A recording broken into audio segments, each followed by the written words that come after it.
एक पंडित जो कभी भूखा सोता था, एक दिन अचानक इतना अमीर बन गया कि लोग उसे देखकर हैरान रह गए।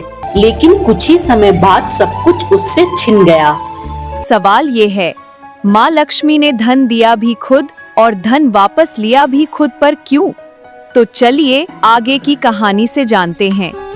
एक छोटे से गांव में एक ईमानदार पंडित रहता था। ना ज्यादा पैसा, ना कोई बड़ी पहचान, बस पूजा पाठ करके अपना गुजारा करता था। गरीबी इतनी थी कि कई बार उसे बिना खाए ही सोना पड़ता था, लेकिन उसने कभी अपनी श्रद्धा और ईमानदारी नहीं छोड़ी। रोज सुबह उठकर वो माँ लक्ष्मी की पूजा करता था और सिर्फ एक ही प्रार्थना करता, हे माँ, मुझे इतना दो कि मैं अपना और दूसरों का भला कर सकूं। उसकी भक्ति देखकर माँ लक्ष्मी प्रसन्न हो गई। एक रात सपने में लक्ष्मी माँ उसके सामने प्रकट हुई और बोली, तुम्हारी भक्ति से मैं खुश हूँ, कल से तुम्हारी जिंदगी बदलने वाली है। अगली सुबह सच में सब बदल गया। पंडित को अचानक बहुत सारा धन मिल गया।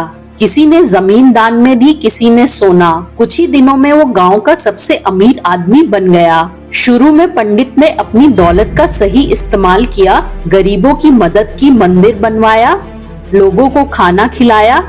लोग उसकी तारीफ करते नहीं थकते थे। लेकिन धीरे धीरे कुछ बदलने लगा। अब पंडित को अपनी दौलत पर गर्व होने लगा। उसने सोचना शुरू किया, ये सब मेरी मेहनत और मेरी पूजा का फल है। मैं ही इसके लायक हूँ। जहाँ पहले विनम्रता थी, वहाँ अब अहंकार आ गया। जहाँ पहले दान था, वहाँ अब दिखावा आ गया।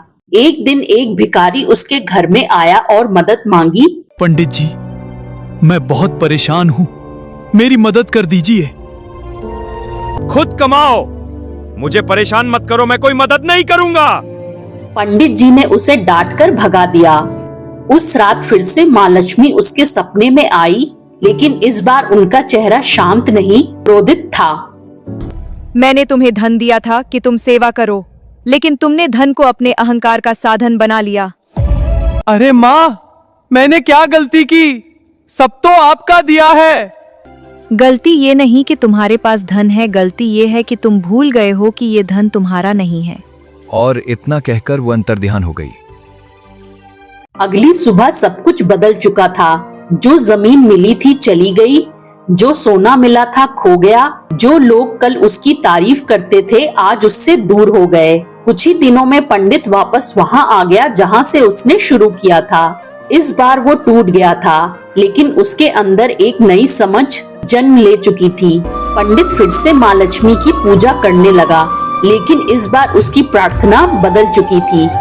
माँ, मुझे धन मत दो, मुझे इतनी समझ दो कि अगर कभी धन मिले तो मैं उसका सही उपयोग कर सकूं। कहते हैं कुछ समय बाद लक्ष्मी जी फिर से उसके पास आईं, लेकिन इस बार उन्हें धन नहीं, बुद्धि और विनम्रता का वरदान दिया। तो क्या लक्ष्मी जी ने उसे सजा दी या एक सबक सिखाया? अगर आप होते तो क्या बदलते?